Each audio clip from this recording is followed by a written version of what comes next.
श्रीगुरुभ्यो नमः। भागवते प्रथमे स्कंधे षोडशे अध्याये षड्विंशः श्लोकः ಒಂದನೇ ಸ್ಕಂದದ 16ನೇ ಅಧ್ಯಾಯದ 26ನೇಯ ಶ್ಲೋಕः ಅದ್ಯ ನಿರೂಪ್ಯತೆ. ಧರ್ಮಃ ಅಶ್ರುವದನಾಂ ವಿವತ್ಸಾಂ ಮಾತರಮಿವ ಶೋಚಂತೀಂ गाम उपलभ्य एवं पप्रच्छ भद्रे किम आत्मनः अनामयमस्ति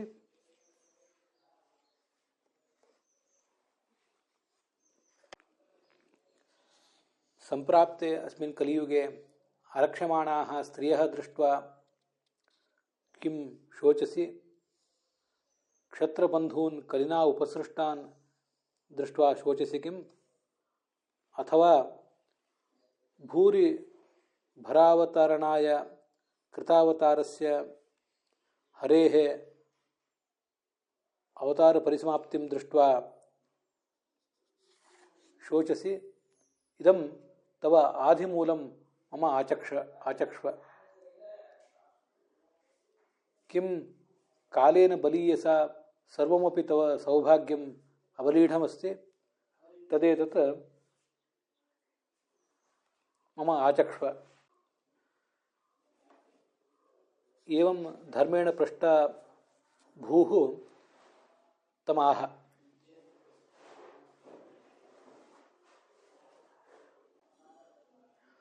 ಭೂದೇವಿ ಧರ್ಮನಿಗೆ ಹೇಳಿದ್ಲು, ಧರ್ಮರಾಜ, ನಾನು ಯಾಕೆ ದುಃಖಿಯಾಗಿದ್ದೇನೆ ಅಂತ ನೀನು ಕೇಳ್ತಾ ಇದ್ದೆ, ಅದಕ್ಕೆ ಎಲ್ಲವೂ ನಿನಗೆ ಉತ್ತರ ಗೊತ್ತಿದ್ದೇ ಇದೆ. ಆದರೂ ನೀನು ಕೇಳಿದ್ದಿ, ನಾನು ಹೇಳ್ತಾ ಇದ್ದೀನಿ. ಇಲ್ಲಿವರೆಗೆ 4 ಕಾಲುಗಳಿಂದ ದೃಢವಾಗಿ ತಲೆ ಎತ್ತಿ ನೀನು ನಡೀತಾ ಇದೆಯಲ್ಲ, ಅದಕ್ಕೆಲ್ಲ ಸ್ವಯಂ ಭಗವಂತನೇ ಕಾರಣ. ಈಗ ನೀನು ನಡೀತಿರುವುದು ಕೇವಲ 1 ಕಾಲಿನ ಮೂಲಕ. ಭಗವಂತ ಸಕಲ ಗುಣ ಸಂಪನ್ನನಾಗಿ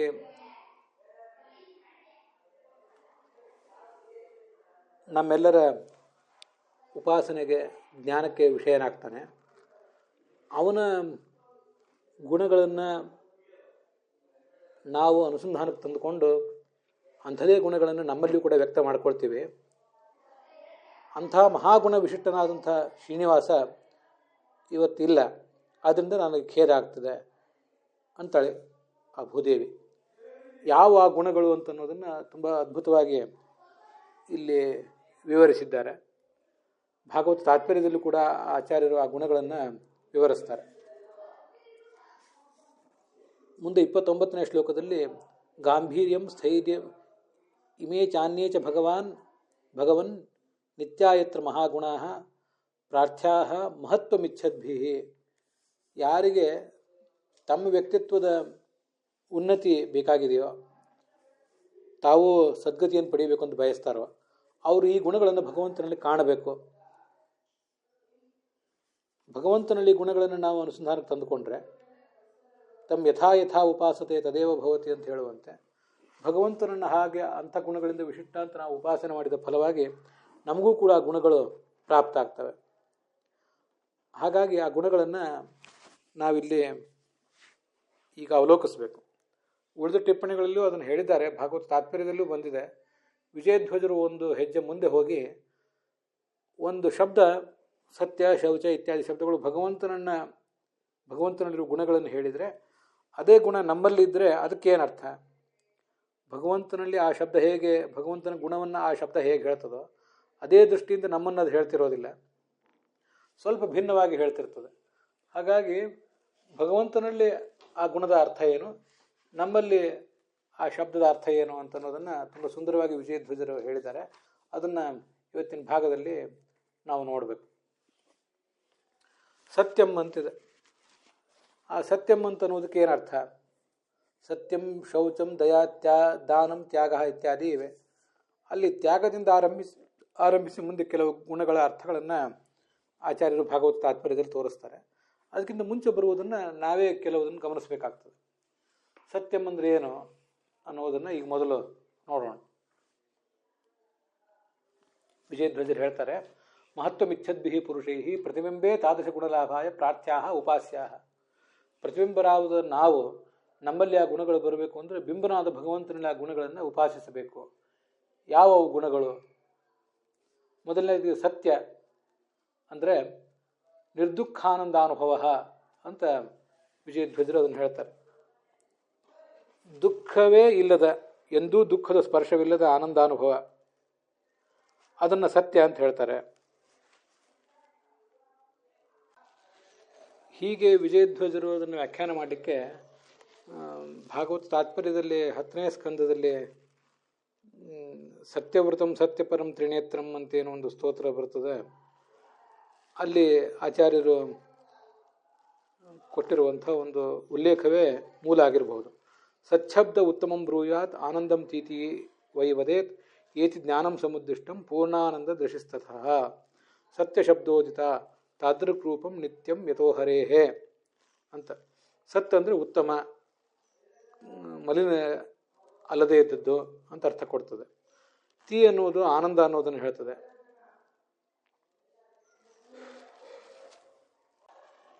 ಯ ಅನ್ನುವುದು ಜ್ಞಾನವನ್ನು ಹೇಳ್ತದೆ. ಹೀಗೆ ಉತ್ತಮವಾದ ಆನಂದ ಸ್ವರೂಪ ಅನ್ನೋ ಅರ್ಥ ನಮಗೆ ಒಟ್ಟು ಸತ್ಯ ಎಂಬ ಶಬ್ದದಿಂದ ಸಿಗ್ತದೆ.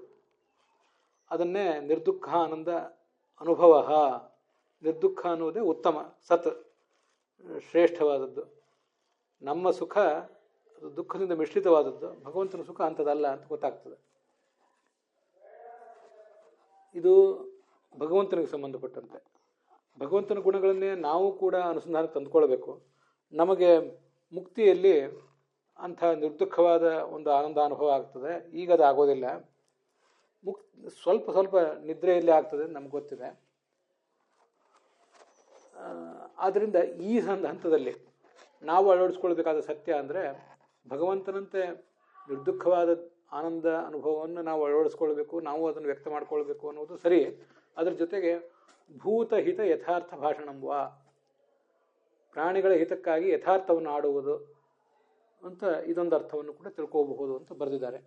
ಶೌಚ ಅಂದರೆ ನಿತ್ಯವಾಗೂ ಶುದ್ಧವಾಗಿರುವುದು. ಭಗವಂತನಿಗೆ ಸಂಬಂಧಪಟ್ಟಂತೆ ಹೇಳುವುದು ಹೇಗೆ ಅಂದರೆ ಯಾವತ್ತೂ ಕೂಡ ಆತ ಪ್ರಕೃತಿಯ ಬಂಧನಕ್ಕೆ ಸಿಕ್ಕಿಬಿದ್ದವನಲ್ಲ. ಆದ್ದರಿಂದ ನಿತ್ಯವಾಗಿಯೂ ಒಳ ಹೊರಗೂ ಶುದ್ಧನಾಗಿರುವು. ಇದು ಹರೇರೇವ, ಪೂರ್ಣವಾದ ಶುದ್ಧಿ ಹೀಗೆ ಭಗವಂತನಿಗೆ ಮಾತ್ರ. ನಮಗೆಲ್ಲರಿಗೂ ಕೂಡ ಅನ್ಯತ್ರ ಮೃಜ್ಜಲಾಭ್ಯಾಂ ರಾಗರಾಹಿತ್ಯೇನ, ಮಣ್ಣು ನೀರು ಇತ್ಯಾದಿಗಳನ್ನು ತೆಗೆದುಕೊಂಡು ದೇಹವನ್ನು ಶುದ್ಧ ಮಾಡಿಕೊಳ್ಳುವುದು, ಹಾಗೆ ರಾಗದ್ವೇಷಾದಿಗಳನ್ನು ದೂರ ಇಟ್ಟು ಮನಸ್ಸನ್ನು ಸ್ವಚ್ಛ ಮಾಡಿಕೊಳ್ಳುವುದು, ಇದು ನಮಗೆ ಶೌಚ. ದಯಾ ಅಂದರೆ ಸಜ್ಜನೇಶು ಆರ್ತ ಪ್ರಾಣಿಷು ಚಿತ್ತದ್ರವತ್ವಂ, ಸಜ್ಜನರ ಬಗ್ಗೆ, ಯಾರು ದುಃಖಿತರಾಗಿದ್ದಾರೆ ಅಂತ ಜೀವರ ಬಗ್ಗೆ ದಯಾ ಇರುವುದು. ಚಿತ್ತ ದ್ರವತ್ವ, ಮನಸ್ಸು ಕರಗುವುದು ಅಂತ ಅರ್ಥ ಬರೆದಿದ್ದಾರೆ. ಮನಸ್ಸು ಕರಗುವುದು ಅಂತ ನಾವು ಸ್ವೀಕಾರ ಮಾಡಬಹುದು, ಮಾಡದೇ ಇರಬಹುದು. ಅಂತೂ ಅವರನ್ನು ರಕ್ಷಿಸಬೇಕೆಂಬ ಬಯಕೆ. ಉಭಯತ್ರ ಸಮಂ, ಭಗವಂತನಿಗೂ ಇದು ಸಮಾನ, ನಮಗೂ ಸಮಾನ ಅಂತ ನಾವು ತಿಳಿದುಕೊಳ್ಬಹುದು. ದಯಾಭೂತೇಶು ಅಲೋಲಿಕ್ತ್ವಂ ಅಂತ ಭಗವದ್ಗೀತೆಯೂ ಕೂಡ ದಯಾ ಅನ್ನೋದೊಂದು ನಾವು ಅಳವಡಿಸ್ಕೊಳ್ಬೇಕಾದಂಥ ಗುಣ ಅಂತ ವರ್ಣನೆ ಮಾಡಿದೆ. ಮುಂದೆ ನಾವು ನೋಡುವಂಥದ್ದು ದಾನ ಅಂತ.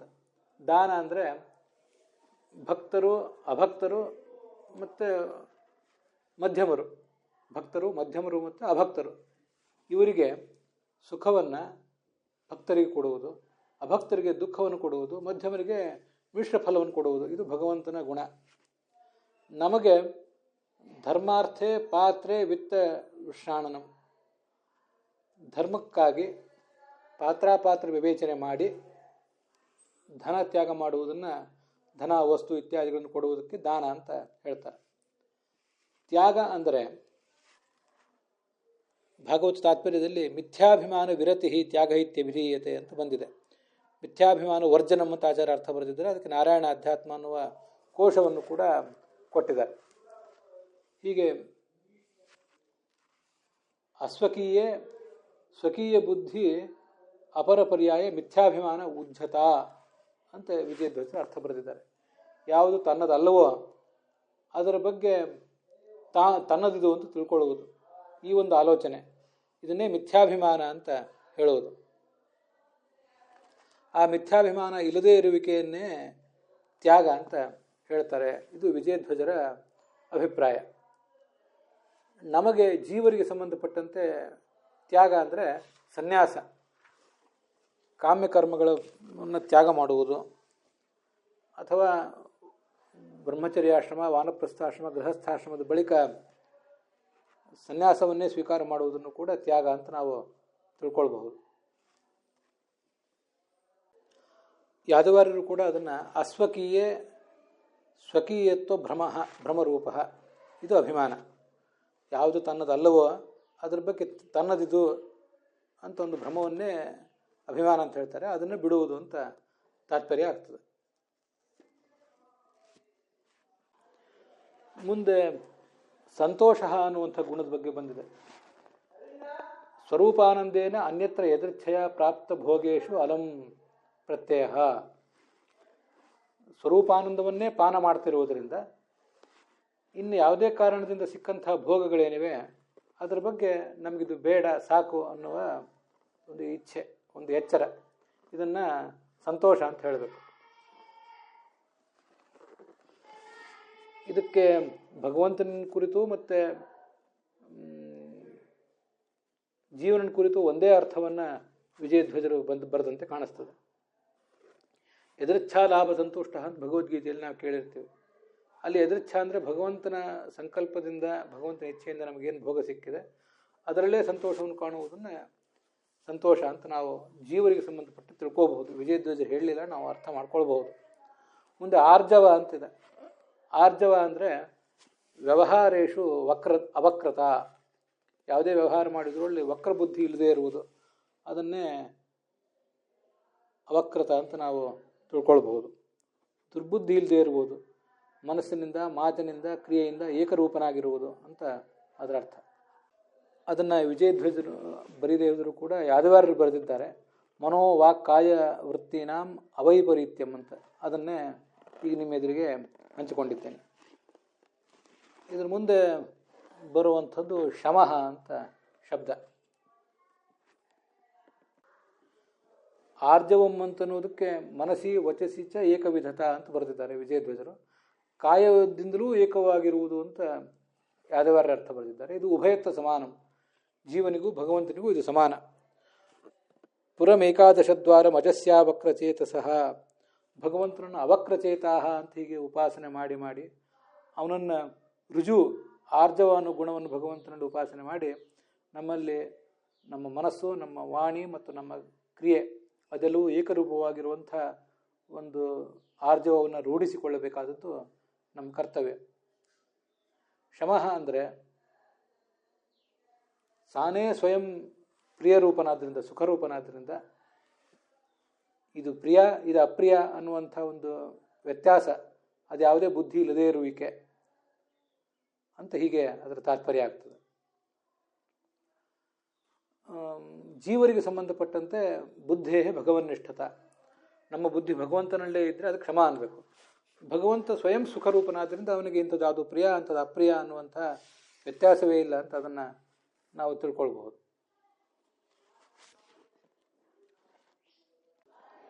ಯಾದವಾರ್ಯದಕ್ಕೆ ಹೀಗೆ ವ್ಯಾಖ್ಯಾನ ಮಾಡಿದ್ದಾರೆ. ಶಮಃ ಅಂದರೆ, ಶಮ ಎಂಬಲ್ಲಿ ಶ ಅಂದರೆ ಪ್ರಿಯ ಅಂತ ಅರ್ಥ. ಪ್ರಿಯಸ್ಯೈವ ಮಾ ಅಂದರೆ ಬುದ್ಧಿ, ಮಾ ಅಂದರೆ ಜ್ಞಾನ ಅಂತ ಅರ್ಥ. ಪ್ರಿಯಸ್ಯೈವ ಬುದ್ಧಿ, ಯಾವತ್ತೂ ಪ್ರಿಯವನ್ನೇ ಅನುಭವಿಸುವುದು.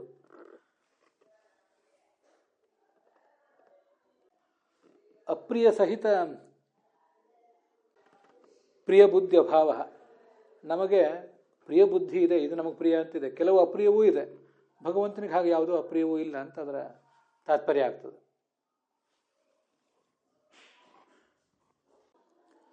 ದಮ ಅಂದರೆ ಇಂದ್ರಿಯಗಳ ಮೇಲಿನ ನಿಗ್ರಹ, ಅದು ಭಗವಂತನಿಗೂ ಜೀವರಿಗೂ ಸಮಾನ. ಭಗವಂತ ತನ್ನ ಇಂದ್ರಿಯಗಳನ್ನು ಗೆದ್ದಿರುವುದು ಅವನು ಸ್ವಯಂ ಸಮರ್ಥನಾದ್ದರಿಂದ, ಭಗವಂತನ ಅನುಗ್ರಹದಿಂದ ಜೀವ ಗೆದ್ದಿದ್ದಾನೆ ಅನ್ನುವುದು ಜೀವನಲ್ಲಿ ಇರುವ ಗುಣದ ವ್ಯತ್ಯಾಸ ಇಷ್ಟೇ. ಭಗವಂತನನ್ನು ಹೃಷಿಕೇಶ ಎಂಬ ಶಬ್ದದಿಂದ ಉಪಾಸಿಸಿ ಈ ಗುಣಗಳನ್ನು ನಾವು ಅಳವಡಿಸ್ಕೊಳ್ಬೇಕು. ಈ ಮಾತು ಯಾಕೆ ಹೇಳಿದೆ ಅಂದರೆ, ಸತ್ಯ, ಶೌಚ ಇತ್ಯಾದಿ ಶಬ್ದಗಳೇನು ಬಂದಿವೆಯಲ್ಲ, ಆ ಪ್ರತಿಯೊಂದು ಗುಣವನ್ನು ಹೇಳಲಿಕ್ಕೂ ಕೂಡ ಭಗವಂತನನ್ನು ಹೇಳಲಿಕ್ಕೆ ಪ್ರತ್ಯೇಕ ಶಬ್ದಗಳೇ ಇವೆ. ವಿಷ್ಣು ಸಹಸ್ರನಾಮ, ರಾಮ, ಮಹಾಭಾರತ, ಭಾಗವತಾದಿಗಳಲ್ಲಿ ಆ ಶಬ್ದ ಕೇಳಿ ಬರ್ತವೆ. ಸತ್ಯ ಅಂತಲೇ ಭಗವಂತನಿಗೆ ಶಬ್ದ ಇದೆ ವಿಷ್ಣು ಸಹಸ್ರನಾಮದಲ್ಲಿ. ಸಮಾತ್ಮ ಸಂಹಿತಃ ಶುಚಿ ಎಂಬಲ್ಲಿ ಶುಚಿ ಎಂಬ ಶಬ್ದ ಇದೆ, ಅದು ಶೌಚವನ್ನು ಹೇಳ್ತದೆ.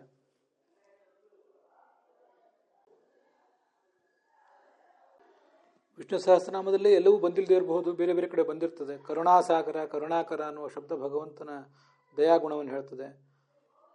ಉದಾರಧೀಹಿ ಅಂತ ವಿಷ್ಣು ಸಹಸ್ರನಾಮದಲ್ಲಿದೆ, ಅದು ಆತನ ದಾನ ಗುಣವನ್ನು ಹೇಳ್ತದೆ, ಉದಾರವಾದ ಬುದ್ಧಿಯನ್ನು ಹೇಳ್ತದೆ. ಸಂತೋಷ, ಆನಂದ ಇತ್ಯಾದಿ ಶಬ್ದಗಳನ್ನು, ಆನಂದ ಶಬ್ದ ವಿಷ್ಣು ಸಹಸ್ರನಾಮದಲ್ಲಿದೆ. ಅವಕ್ರಚೇತ ಅನ್ನುವ ಶಬ್ದ ಉಪನಿಷತ್ತಲ್ಲಿ ಬಂದದ್ದು, ಅದು ಆರ್ಜವ ಅನ್ನೋ ಗುಣವನ್ನು ಹೇಳ್ತದೆ. ಶಾಂತ ಅಂತ ಶಬ್ದ ವಿಷ್ಣು ಸಹಸ್ರನಾಮದಲ್ಲಿ ಬಂದಿದೆ ಅಂತ ನೆನಪು, ಅದು ಭಗವಂತನ ಶಮ ಗುಣವನ್ನು ಹೇಳ್ತದೆ. ಮಹಾತಪಾಹ ಅನ್ನೋ ಶಬ್ದ ತಪಸ್ಸು ಅನ್ನೋ ಗುಣವನ್ನು ಹೇಳ್ತದೆ, ಅದರ ಅರ್ಥವನ್ನು ಇನ್ನೂ ಹೇಳಿಲ್ಲ. ದಮಃ ಅಂದರೆ ಋಷಿಕೇಶ ಅನ್ನುವ ಶಬ್ದ ಅವನ ದಮ ಅನ್ನುವ ಗುಣವನ್ನು ಹೇಳ್ತದೆ. ಹೀಗೆ ಆಯಾ ಶಬ್ದಗಳನ್ನು ನಿತ್ಯ ನಾವು ಧ್ಯಾನಿಸಿ, ಆ ಗುಣಗಳನ್ನು, ಆ ಶಬ್ದಗಳನ್ನು ಆವರ್ತನೆ ಮಾಡಿ, ಜಪರೂಪದಲ್ಲಿ ಅದನ್ನು ಪಾರಾಯಣ ಮಾಡಿ, ಗುಣಗಳನ್ನು ಧ್ಯಾನಿಸಿ ನಮ್ಮ ವ್ಯಕ್ತಿತ್ವದಲ್ಲೂ ಕೂಡ ಆ ಗುಣಗಳನ್ನು ತುಂಬಿಕೊಳ್ಬೇಕು.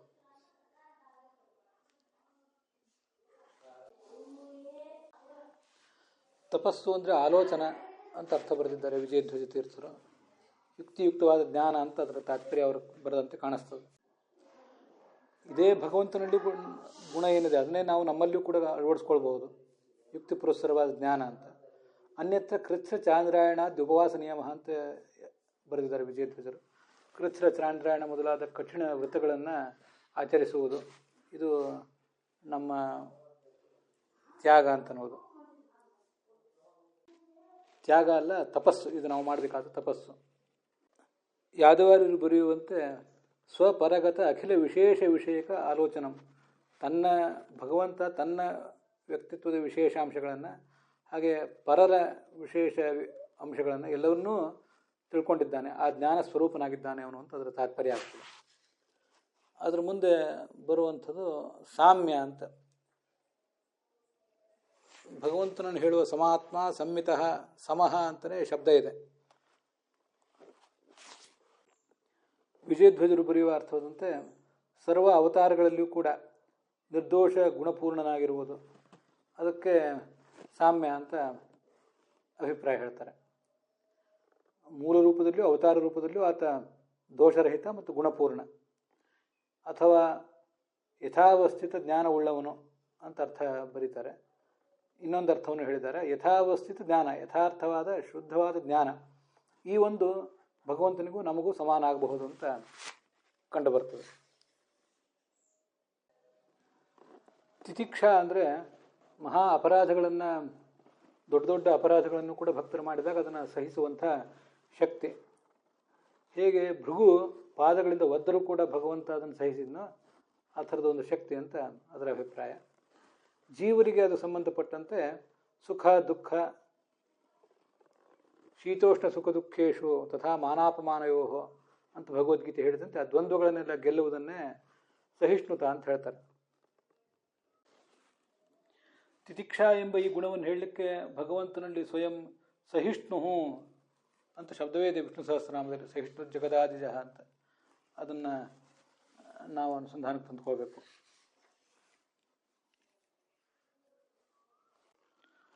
ಉಪರತಿ ಅನ್ನೋ ಶಬ್ದಕ್ಕೆ ವಿಜಯಧ್ವಜರ ಅರ್ಥ ಬರೀತಾರೆ, ಸ್ವರೂಪರತಿ, ತನ್ನ ಸ್ವರೂಪದಲ್ಲೇ ಆಸಕ್ತನಾಗಿರುವುದು. ಸ್ವೇ ಮಹಿಮ್ನಿ ಪ್ರತಿಷ್ಠಿತ, ಪ್ರಾಯ ಬೇರೆ ಯಾರನ್ನೂ ಅವಲಂಬಿಸಿಲ್ಲ ಅಂತನ್ನುವುದು ಆತನ ಮಹತ್ವವನ್ನು ಹೇಳುತ್ತದೆ ಅಂತ ಕಾಣಿಸ್ತದೆ. ಮತ್ತೊಂದು ಅರ್ಥ ಬರೀತಾರೆ, ಓಹೋ ಪತಿ ಉಪಹ ಮುಖ್ಯ ಪ್ರಾಣ ತಸ್ಮಿನ್ ರತಿ ವಾ. ಉ ಅಂದರೆ ರುದ್ರ, ಆ ರುದ್ರನಲ್ಲಿ, ಆ ರುದ್ರನಿಗೂ ಪತಿಯಾದವನು ಮುಖ್ಯ ಪ್ರಾಣ, ಅವನ ಬಗ್ಗೆ ವಾತ್ಸಲ್ಯ ಇದ್ದ ಭಗವಂತನನ್ನು ಉಪರತ ಅನ್ಬೇಕು, ಅವನ ಆ ಗುಣಕ್ಕೆ ಉಪರತಿ ಅಂತ ಹೇಳ್ತಾರೆ.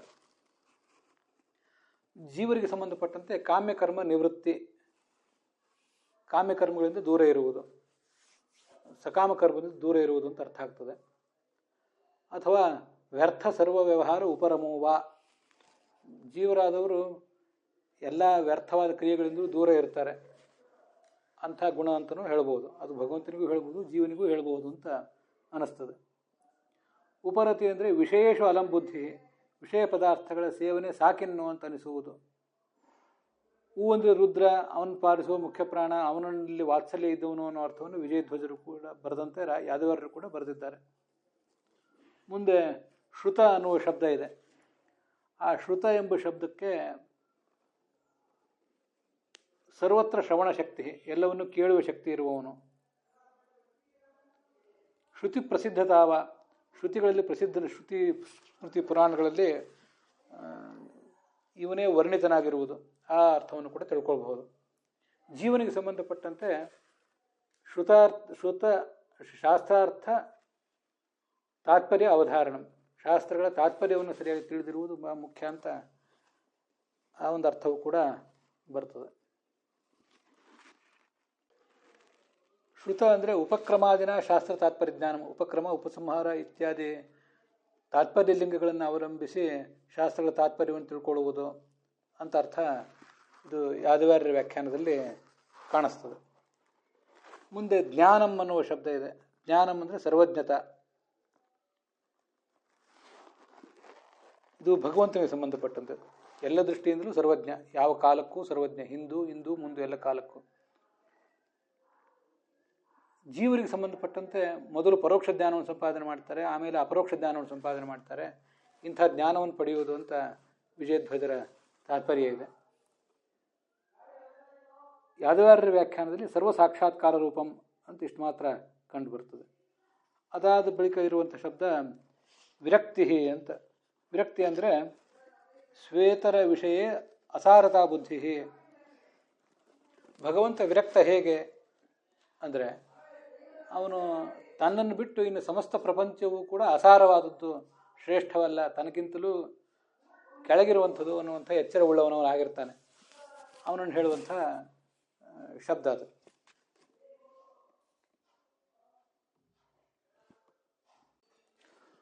ಉಪರತಿ ಎನ್ನುವ ಶಬ್ದವನ್ನು ಹೇಳಲಿಕ್ಕೆ ವಾಚಕವಾದ ಶಬ್ದ ನನಗೆಲ್ಲೂ ಶಾಸ್ತ್ರದಲ್ಲಿ ಕಾಣಲಿಲ್ಲ.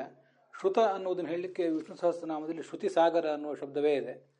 ಎಲ್ಲ ಶ್ರುತಿಗಳು ಕೂಡ, ಶ್ರುತಿಗಳೆಂಬ ನದಿಗಳು ಹೋಗಿ ಸೇರುವ ಮಹಾಸಾಗರ ಆತ ಅಂತ ಅದು ತಾತ್ಪರ್ಯ ಆಗ್ತದೆ.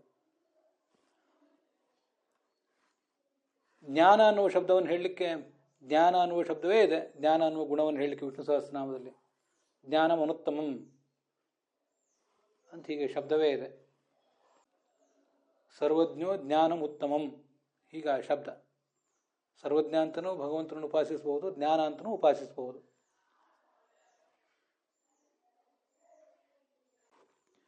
ವಿರಾಮ ಅಂತ ಒಂದು ಶಬ್ದ ಇದೆ ವಿಷ್ಣು ಸಹಸ್ರನಾಮದಲ್ಲಿ.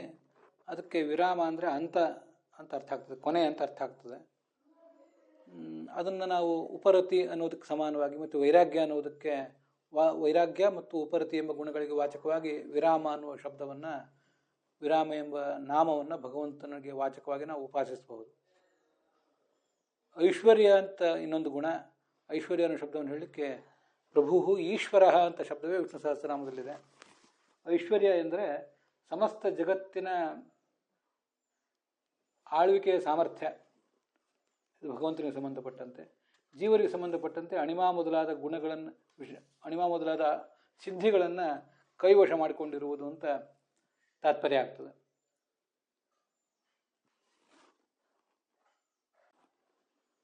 ಮುಂದಿನ ಗುಣವನ್ನು ಹೇಳಲಿಕ್ಕೆ ಶೌರ್ಯ ಅನ್ನೋ ಗುಣವನ್ನು ಹೇಳಲಿಕ್ಕೆ ಶೂರ ಎಂಬ ನಾಮವೇ ವಿಷ್ಣು ಸಹಸ್ರನಾಮದಲ್ಲಿ ಕಂಡುಬರ್ತದೆ. ವಿರಕ್ತಿ ಅನ್ನುವ ಗುಣವನ್ನು ವಿವರಿಸಿ ಆದಮೇಲೆ ಯಾದವಾರ್ಯರು ಶೌರ್ಯ, ತೇಜಸ್ಸು, ಧೃತಿ, ಸ್ಮೃತಿ ಇತ್ಯಾದಿಗಳನ್ನು ವಿವರಿಸಿಲ್ಲ. ಸ್ವಾತಂತ್ರ್ಯ ಅನ್ನೋದನ್ನು ವಿವರಿಸಿದ್ದಾರೆ. ಕೆಲವನ್ನ ಸ್ವತಂತ್ರವಾಗಿ ವಿವರಿಸಿದ್ದಾರೆ ಯಾದವಾರ್ಯರು, ಕೆಲವನ್ನು ಭಾಗವತ ತಾತ್ಪರ್ಯದ ಬೆಳಕಿನಲ್ಲಿ ವಿವರಿಸಿದ್ದಾರೆ. ಅದನ್ನು ನಾವು ಇನ್ನು ಮುಂದೆ ನೋಡೋರಿದ್ದೀವಿ. ತೇಜ ಅಂತಿದೆ. ತೇಜಸ್ ಅನ್ನೋದಕ್ಕೆ ಪರೈಹಿ ಅಪ್ರದೃಶ್ಯತ್ವಂ ಅಂತ ಅರ್ಥ ಇದೆ. ಶೌರ್ಯ ಅಂತ ಅನ್ನೋದನ್ನು ನಾನು ಇನ್ನೊಂದು ಸ್ವಲ್ಪ ವಿವರಿಸಬೇಕಾಗಿತ್ತು, ಅದನ್ನು ಮರ್ತೆ. ಶೌರ್ಯ ಅನ್ನೋದನ್ನು ಸಂಗ್ರಾಮೇಶು ಅಬಲಾಯಿತ್ವಂ, ಸಂಗ್ರಾಮದಲ್ಲಿ ಓಡಿ ಹೋಗದೇ ಇರುವಿಕೆ ಅಂತ ಅರ್ಥ ವಿಜಯಧ್ವಜರು ಬರೆದಿದ್ದಾರೆ. ಅದು ಜೀವನಿಗೂ ಪರಮಾತ್ಮನಿಗೂ ಸಮಾನ.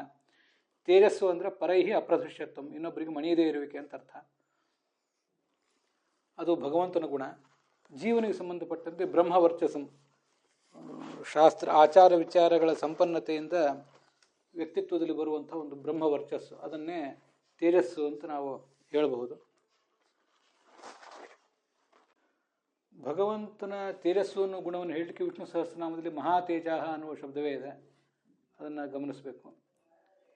ಧೃತಿ ಅಂದರೆ ಸರ್ವವನ್ನು ಧರಿಸಿರುವಿಕೆ, ಎಲ್ಲವನ್ನು ಧರಿಸಬಲ್ಲ ಸಾಮರ್ಥ್ಯ. ಏಷ ಸೇತು ವಿಧೃತಿ ಅಂತ ಛಾಂದೋಗ್ಯ ಉಪನಿಷತ್ತು ಅವನನ್ನು ಧಾರಣ ಸಮರ್ಥ ಅಂತ ವರ್ಣನೆ ಮಾಡಿದೆ. ಅಥವಾ ಯಾವುದೇ ವಿಕಾರಕ್ಕೂ ಒಳಗಾಗದೇ ಇರುವಿಕೆ ಅನ್ನುವ ಅರ್ಥ ವಿಜಯಧ್ವಜರು ಹೇಳ್ತಾರೆ. ಭಗವಂತನಿಗೆ ಈ ಗುಣಗಳಾದರೆ ಜೀವನಿಗೆ ಸಂಬಂಧಪಟ್ಟಂತೆ ಜಿಹ್ವೋಪಸ್ಥ ಜಯ,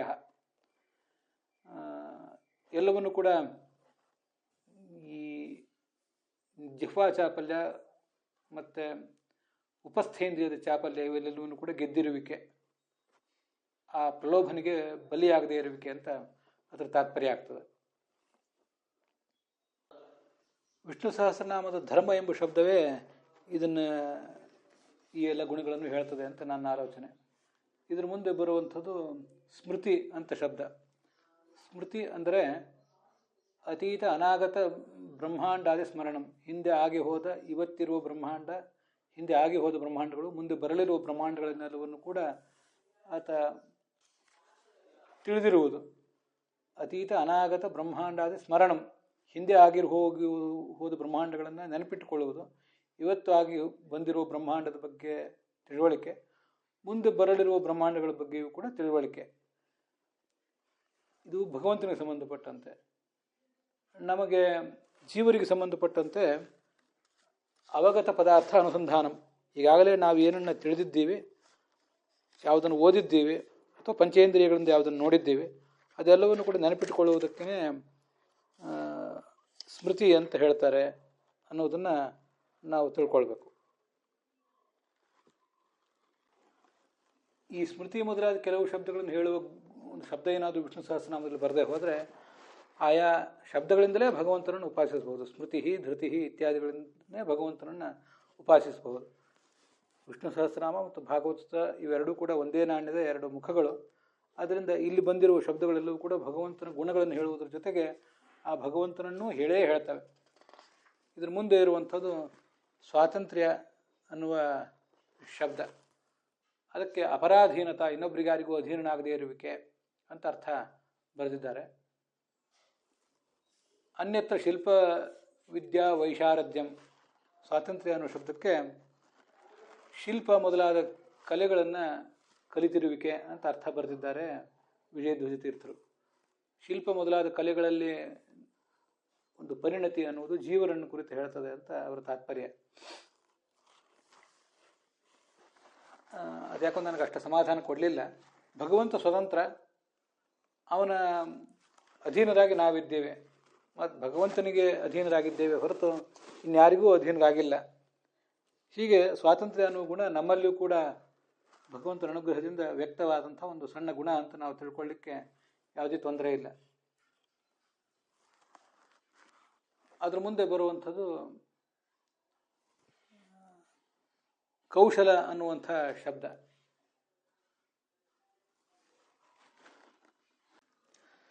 ಈ ಪುಸ್ತಕಗಳಲ್ಲಿ ಮುದ್ರಣದ ಕೆಲವು ಸಮಸ್ಯೆಗಳಿಂದಾಗಿ ನಾನು ಸ್ವಲ್ಪ ಇಲ್ಲಿ ಎಡವುವುದಾಯಿತು.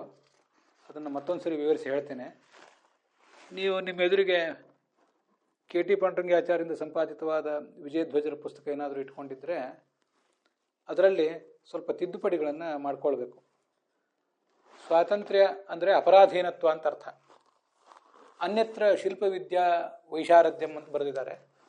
ಅದರ ನಡುವೆ ಕೆಲವು ವಾಕ್ಯಗಳು ಲುಪ್ತಾಗಿ ಹೋಗಿವೆ. ನನಗೇನೋ ಸಂಶಯ ಬಂದು ನಾನು ವಿಜಯಧ್ವಜಿಯ ಪಾಠದ ಕೆಲವು ಬೇರೆ ವರ್ಷನ್ಗಳನ್ನು ಗಮನಿಸಿದಾಗ ನನಗೆ ಹೀಗೆ ಕಂಡು ಬಂತು. ಭಗವಂತನಿಗೆ ಸ್ವಾತಂತ್ರ್ಯ ಅಂದರೆ ಇನ್ನೊಬ್ಬರ ಅಧೀನನಾಗದೇ ಇರುವಿಕೆ. ಜೀವನಿಗೆ ಸ್ವಾತಂತ್ರ್ಯ ಅಂದರೆ ಸ್ವತಂತ್ರ ವಿಷ್ಣು, ಅದನ್ನು ಅವನ ಅಧೀನ ನಾನು ಅನ್ನುವ ಎಚ್ಚರ. ಅದನ್ನು ನಾನು ಈಗಾಗಲೇ ನನ್ನ ಬುದ್ಧಿಯಿಂದ ಪರ್ಯಾಲೋಚನೆ ಮಾಡಿ ಹೇಳಿದೆ. ಕುಮಾರಿ ಕಂಕಣವತಿ ಏಕಾಕಿತ್ವಂಬ ಭಾಗವತದಲ್ಲಿ ಮುಂದೆ 11ನೇ ಸ್ಕಂದದಲ್ಲಿ ಬರ್ತದಲ್ಲ, ಅನೇಕ ಜನ ಗುರುಗಳು ನಮಗೆ ಇದ್ದಾರೆ ಅಂಥೇಳಿ. ಅದರಲ್ಲಿ ಕುಮಾರಿಯೊಬ್ಬಳು ಭತ್ತ ಕುಟ್ಟುವಾಗ ಕಂಕಣವನ್ನು ಎರಡೆರಡು ಕಂಕಣಗಳನ್ನು ಧರಿಸಿದ್ಲು. ಕಂಕಣಗಳು ಪರಸ್ಪರ ಸಂಘರ್ಷಿಸಿ ಶಬ್ದ ಉಂಟು ಮಾಡ್ತಾ ಇದ್ವು. ಆಗ ಆಕೆ ಸಂಘರ್ಷಕ್ಕೆ ಎರಡೆರಡು ಬಳೆಗಳಿರುವುದೇ ಕಾರಣ ಅಂತ ಬಳೆಗಳನ್ನೆಲ್ಲ ತೆಗೆದಳು ಅಂತ ಕೇಳಿ ಬರ್ತದಲ್ಲ. ಏಕಾಂಗಿಯಾಗಿದ್ದರೆ ಯಾವುದೇ ದೈಹಿಕ ಬೌದ್ಧಿಕ ಸಂಘರ್ಷ ಇರುವುದಿಲ್ಲ. ಹೀಗೆ ಸ್ವತಂತ್ರತೆ ಅಂದರೆ ಏಕಾಂಗಿಯಾಗಿರುವಿಕೆ ಅಥವಾ ಭಗವಂತನ ಅಧೀನನಾಗಿರುವಿಕೆ, ಇದೇ ಸ್ವತಂತ್ರತ್ವ.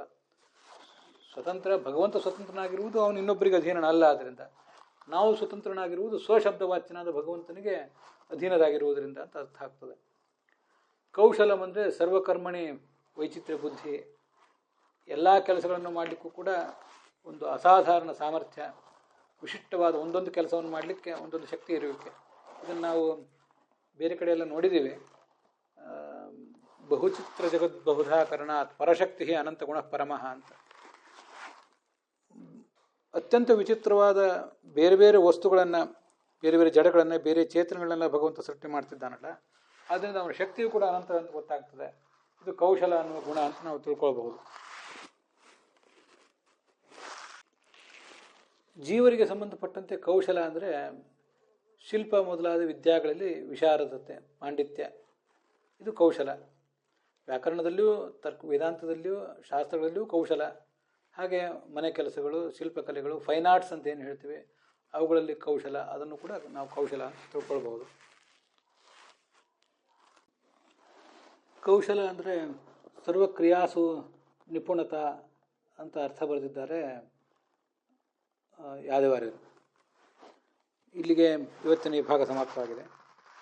ಇನ್ನೂ ಮುಂದಿನ ಗುಣಗಳನ್ನು, ಗುಣವಾಚಕವಾದ ಶಬ್ದಗಳನ್ನು ನಾವು ಗಮನಿಸಬೇಕು. ಅದನ್ನು ನಾಳೆ ದಿವಸ ನೋಡೋಣ.